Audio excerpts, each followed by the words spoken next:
एक समय की बात है जहां एक छोटे से गांव में हरी भरी पहाड़ियों के बीच एक मिलजुल किसान और मेहनती दूधवाला राहुल रहता था। हर दिन सूर्य भी नहीं उगा होता और राहुल पहले से उठकर अपने गायों का ध्यान रखने और दूध निकालने के लिए तैयार हो जाता था। उनकी गायें उनके लिए महत्वपूर्ण संपत्ति थीं और वे उन्हें बड़े प्यार से और देखभाल से रखते थे। राहुल को समय पर पहुंचने की और अपने काम में दिखाए गए श्रमबद्धता के लिए जाना जाता था। वे ताजा दूध को बड़े धातु के कटोरों में भरकर फिर अपनी विश्वसनीय साइकिल पर सवार होकर गांव के लोगों को दूध वितरित करने निकलते थे। गांव बड़ा था और उन्हें अपने ग्राहकों तक पहुंचने के लिए बड़ी दूरी तय करनी पड़ती थी। राहुल की राह में सुंदर मैदान और चूचकी वाले नदियां आती थीं, जिससे उनका यात्रा खुशगवार अनुभव बन जाता था। गांव के एक निवासी, एक वृद्ध महिला जिनका नाम मिस्टर शर्मा था, राहुल के नियमित ग्राहकों में थीं। वह अकेली रहती थीं और अपनी उम्र के कारण चलने में असमर्थ थीं। उन्हें परेशानी होती थी, लेकिन राहुल ने हमेशा दूध को सीधे उनके द्वार तक पहुंचाया और उनके साथ गर्म सलामी विनिमय किया। समय के साथ उनमें एक मजबूत रिश्ता बन गया और राहुल अक्सर उनके साथ बैठकर गायों के साथ अपने दैनिक साहसिक किस्से बांटते थे।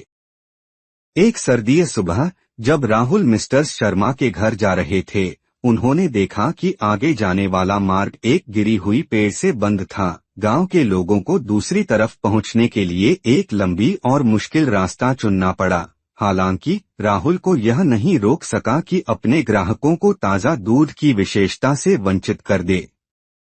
वे निर्णय लिया कि वह जंगल के माध्यम से एक विकल्प मार्ग चुनेंगे, जो न केवल चुनौतीपूर्ण था बल्कि संभवतः खतरनाक भी। हालांकि राहुल ने दृढ़ता से तय किया कि अपने दायित्वों को पूरा करने की उम्मीदवार नहीं होने देंगे। जैसे ही वे घने जंगल के बीच से गुजर रहे थे, धुंध उन्हें घेरने लगी, जिससे दृश्यता लगभग शून्य हो गई। राहुल जानते थे कि वे भटक सकते हैं, इसलिए उन्होंने धीरज बनाए रखने का निर्णय किया। उन्होंने विचार किया कि धुंध साफ हो जाने तक विश्राम करेंगे और फिर अपनी यात्रा जारी रखेंगे। इस समय उन्होंने अपनी गायों को खाना खिलाया और पानी पिलाया, उनका देखभाल करते हुए उनके स्वास्थ्य का भी ध्यान रखा। आखिरकार धुंध साफ हुई और राहुल ने अपनी यात्रा जारी की।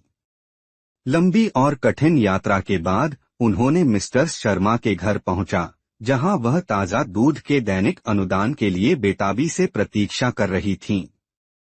वे खुशी से झूम उठीं और चिंता के बावजूद राहुल को देखकर अचंभित भी हुईं। राहुल की प्रतिबद्धता और धैर्य के प्रति प्रशंसा करते हुए गांव के लोग जल्द ही उनके बारे में जान गए।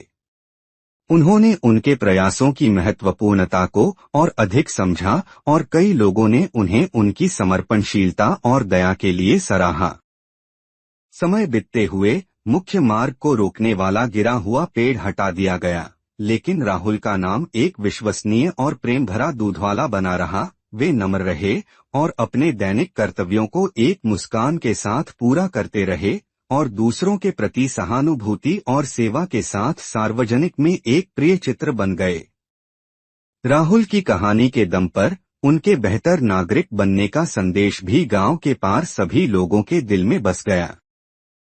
ऐसी ही और मजेदार कहानियां सुनने के लिए हमारे YouTube चैनल हिंदी टून को सब्सक्राइब कीजिए।